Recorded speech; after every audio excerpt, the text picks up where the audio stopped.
you want to stay focused on that novelty and ask yourself, what is the current routine, and what can I do as the man in this relationship to create novelty? Not that it's my job and it's only my job, but because I also want a great sex life. I don't want to be bored either. So what can I do to switch things up?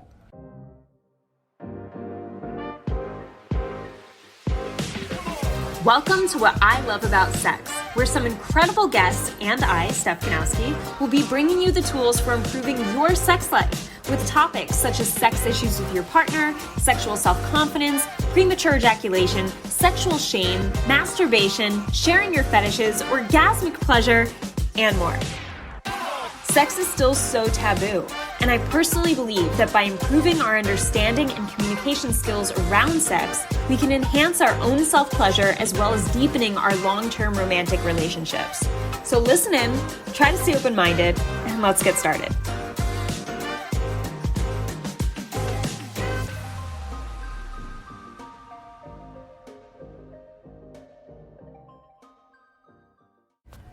Hey guys, welcome back to another episode on the What I Love About Sex podcast.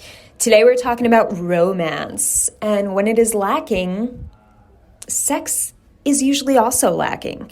And this happens the majority of the time with heterosexual couples, being the man is frustrated that the sexual frequency is down in their sex life, and the woman feels like she's no longer being romanced and not feeling that pursuit or not feeling the chase from her man. This is the most common scenario. So obviously there's a flip side to this. I'm talking about the most common based on the majority of men I work with who are in this situation. And I would assume their women are in this situation just based on stories I've heard and things I've studied. So we're going with this. All right. Before you guys roll your eyes like, oh, romance, like she needs fucking everything. You know, it's like, I get it. It may seem like a lot, but what you guys have to realize is like at one point you were romancing her, because that's how you did win her over, win her heart. And I don't really like using the word win, like you won her as if she's some like prize, but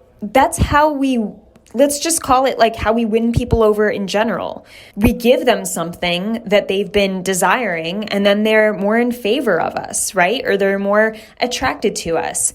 Because we do something to their liking. That's how we win friendships. That's how we win relationships. That's how we build trust with people or likability. It's just something we do as humans.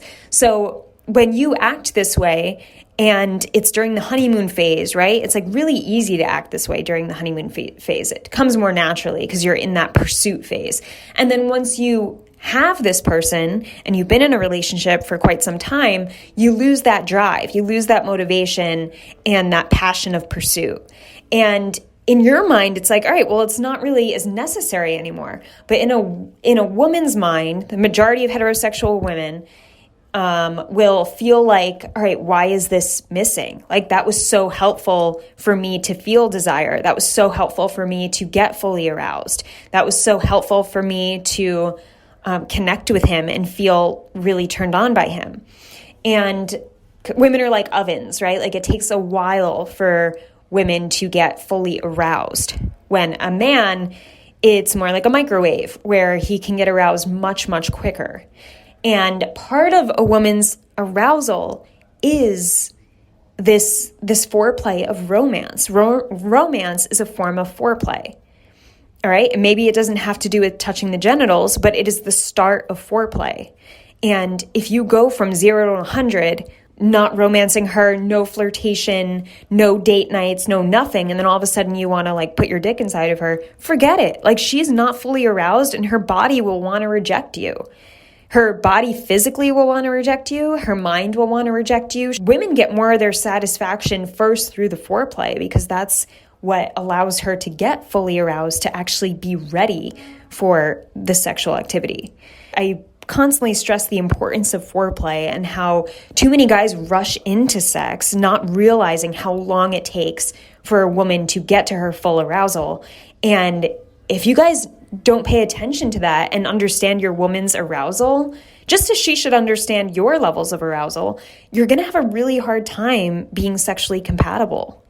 And romance and that all that stuff ahead of time really helps her body to relax and get more blood flow to all those feel-good areas when the time comes, and she's not overly stressed because she has these feel-good emotions and they're attached to you. And of course, because they're attached to you, she wants to be closer to you. So romance does so much for her levels of lowering her levels of stress, increasing her levels of arousal, connecting her with you. All those put together, she's ready for a sexual experience.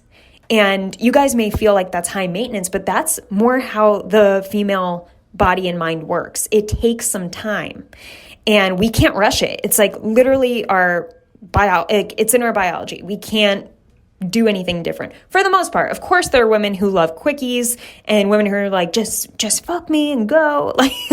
Like that's definitely there too. But for the majority of women, for long term, having to be getting to their full arousal state and being sexually compatible and sexually satisfied overall, it takes more than a spontaneous fuck in the car. Another point to keep in mind, guys, is to realize what your sex routine is. What are your sex habits when it comes to initiating sex with her?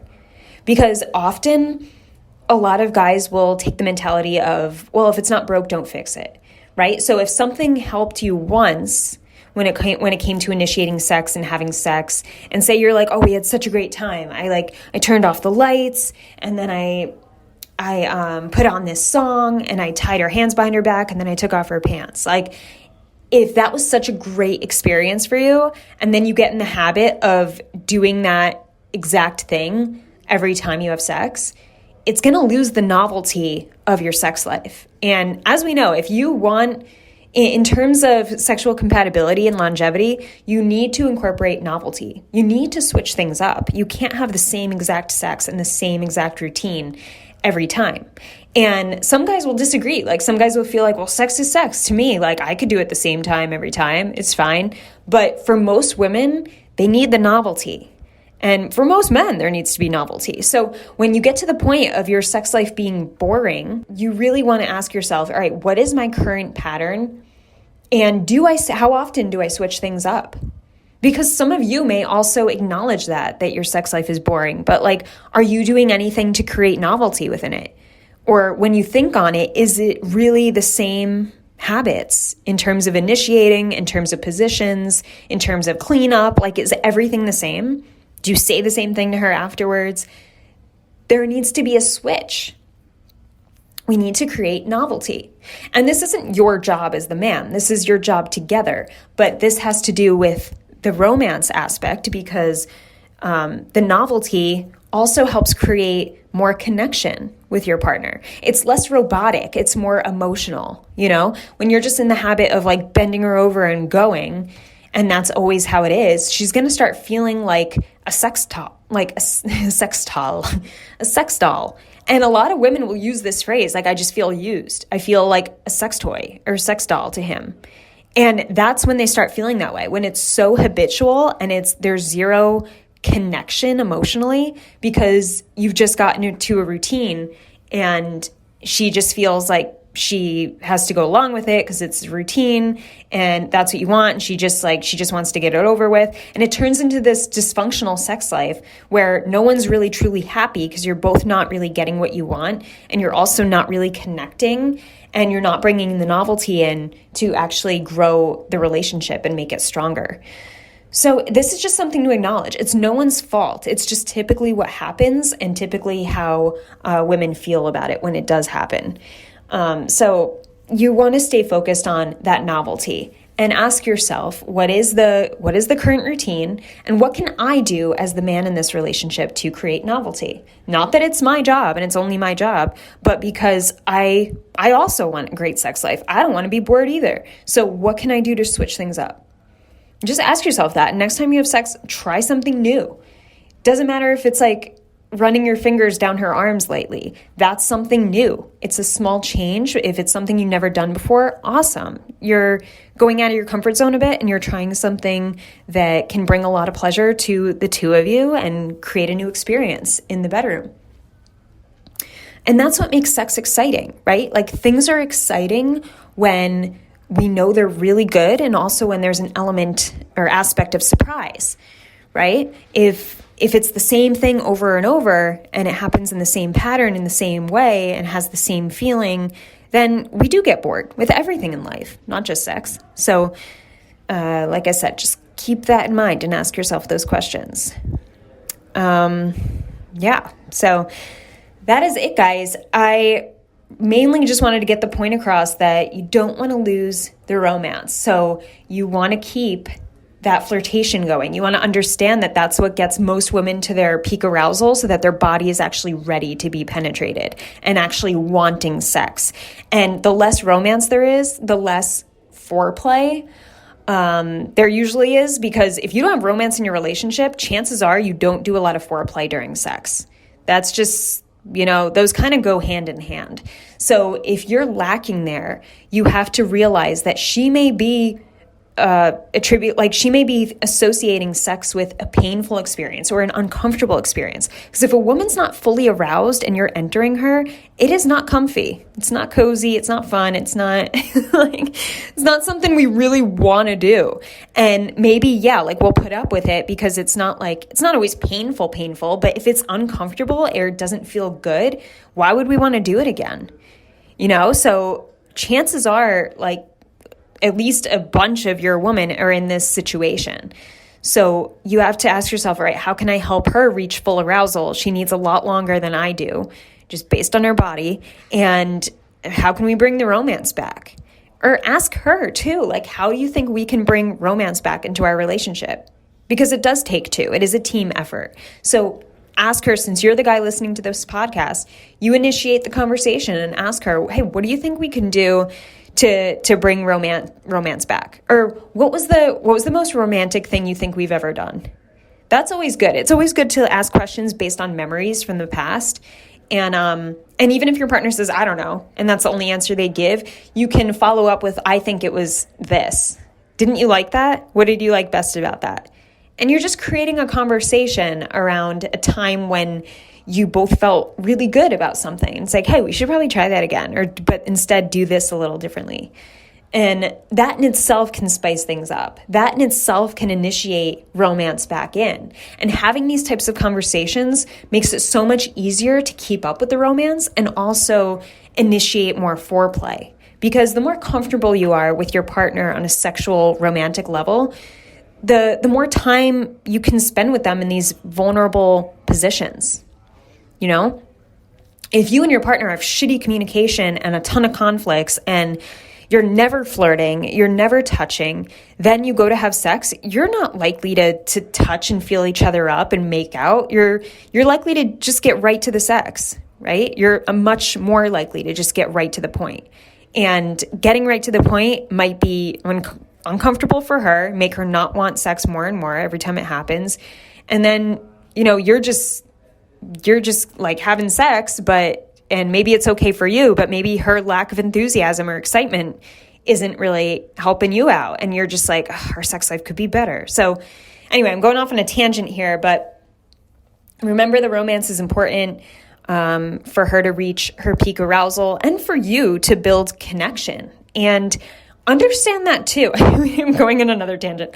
Understand that too. When you did have the most romantic during the most romantic part of your relationship, why was it better for you? What did you feel differently? Did you feel did it make you a lot more turned on when there was more romance in the relationship? Did it do much for you? What did it do? Even at her enthusiasm, let's put it. Let's say that, okay, well, when I was romancing her, I didn't really feel different, but I noticed she was a lot more excited to have sex, or she would be, she would give me a blowjob and look up at me and smile, and that was super hot. So think of what excited you about the romance. If it wasn't necessarily the helping you get to an arousal state, what was it for you? Find the benefits for yourself as well. And just remember that you want to take note of your routine, your current sex routine, and ask yourself, how can you create more novelty in your sex life? Always. And this is for everyone. Even if your sex life is great, what's the next step to creating more novelty? All right, guys, if you are interested in one-on-one coaching, I'm taking 2 more clients between now and early August. So all you have to do is go in the description below and apply to work with me, and I would love to help you with your sexual concerns. That's it, guys. Have an amazing morning, evening, or night, wherever you are in the world, and I'll talk to you soon. I hope this episode helped you. If it did, I would love for you to leave me an iTunes review. It would mean the world to me. You can also screenshot your favorite episodes and tag me on Instagram at Steph Ganowski. And before I go, remember, your sex life is as good as you make it out to be. Until next time.